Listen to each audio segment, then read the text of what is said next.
Alors je me demandais par où j'allais commencer ce soir, et puis je me suis dit, attends, les Pyrénées... Comment est-ce qu'elles sont arrivées sur Terre, ces Pyrénées? Et alors, je suis remonté loin dans le temps, loin, si loin que je me suis interrogé sur ce jour si particulier qu'on appelle le 6e jour. Le 6e jour, le maître des cieux est assis sur sa pierre céleste. Et là, le maître des cieux, il se repose. Il se repose de sa dernière création, cette petite boule de terre toute bleue qu'il a dissimulée dans un coin de l'univers, éclairée par juste un soleil et une petite lune, une sorte de lampe de chevet qu'on peut allumer ou éteindre suivant les époques du mois. Et il est là, et il regarde. Et il est content. Il regarde les océans. Il voit les cascades, les rivières, il voit les montagnes. Bien sûr, celles qu'il voit en premier, c'est évident, les plus belles. Elles ne sont pas tout à fait terminées, on en reparlera un peu plus tard dans la soirée, mais bien sûr qu'elles sont là, les Pyrénées, elles sont là sous ses yeux, et il trouve ça beau. Et il est là en train de malaxer dans ses mains, de malaxer de la farine et de l'eau. Et il regarde la terre et ne voit pas ce que ses mains font.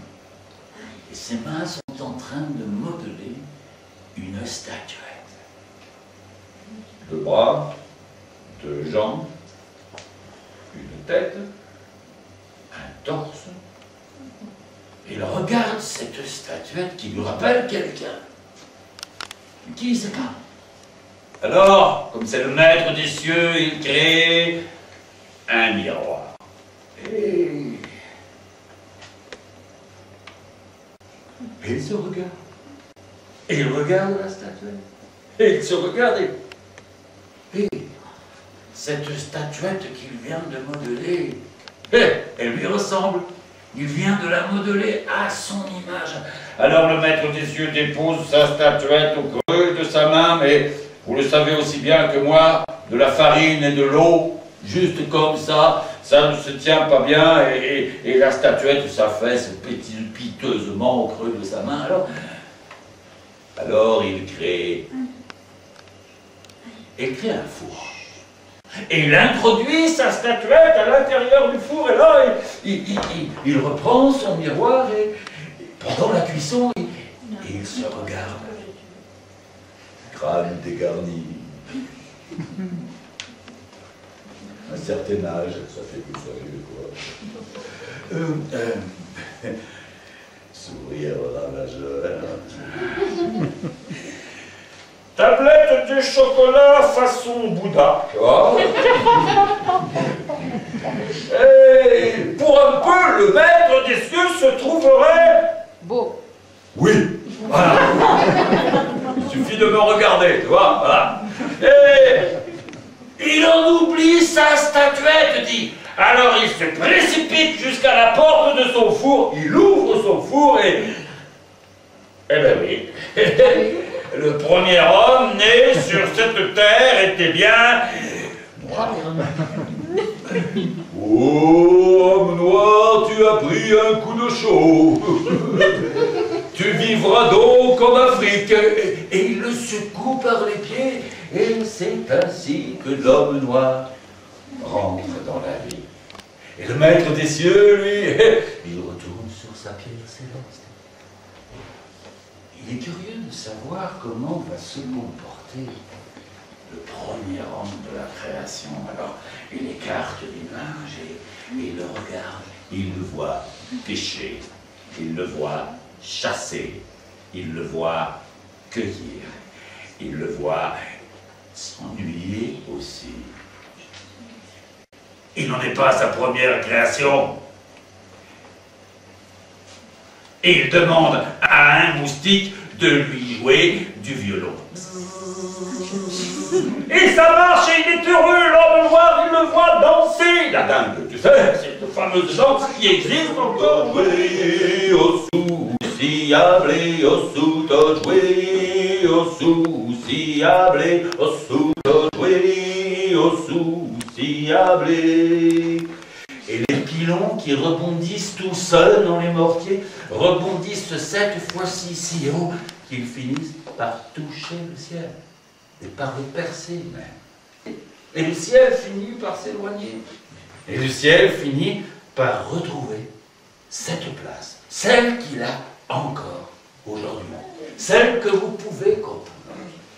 Mais ce que vous ignorez, c'est qu'au-dessus des nuages vit une femme belle, mais pas de cette beauté prétentieuse tape à l'œil, non, non, belle comme ce petit nuage qui vient discrètement dessiner un coin de ciel bleu, un ciel d'été, tu vois, ce genre de beauté discrète. Et puis, elle est douce, elle est prévenante, la fille de tes nuages, tu vois. On raconte là-haut, dans les cieux, que cette brise qui vient te réchauffer après un hiver vigoureux, c'est elle.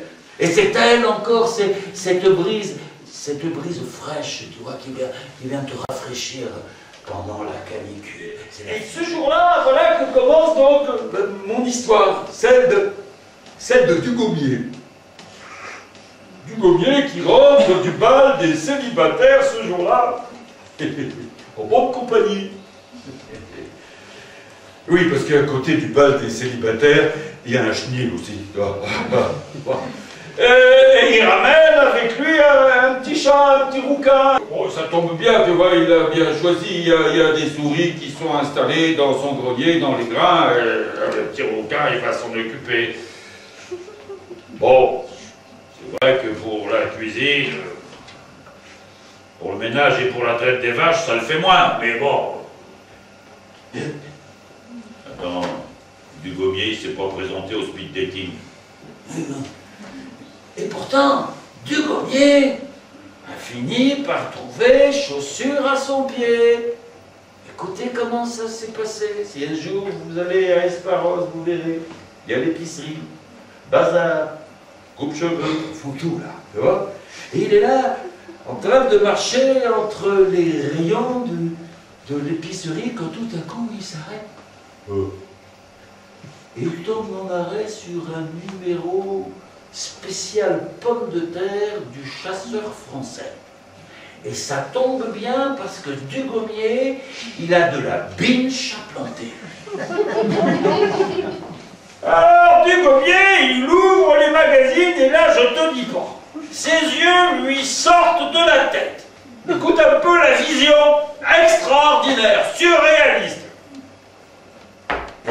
Coude posé négligemment sur le capot d'un tracteur rouge. Une jeune femme aux lèvres pulpeuses et au maillot de bain 2 pièces tient dans l'autre main une biche qu'elle regarde, toi, en se léchant les babines. Et là, mon Dugommier, avec son pinceau, voilà qui, et le pain, ça y est, la bouche. Et je peux vous dire, rien à voir avec la bouche de la fille au maillot. Ah non, non. Une bouche rurale, tu vois, une bouche qui a un côté sauvage, tu vois, et Dugommier, il est tellement content qu'il a l'impression d'entendre les mots sortir de sa bouche. Il entend déjà les alexandrins aux rimes riches, tu vois, qui lui font ménage, lavage, essorage, repassage, voilà, ça sonne bien, quoi. Et après, il continue avec ses pinceaux, tu vois, il dessine les yeux d'une blonde. L'Aquitaine, hein. Tendre et paisible. Autant qu'avoir une femme, autant qu'elle soit obéissante et docile,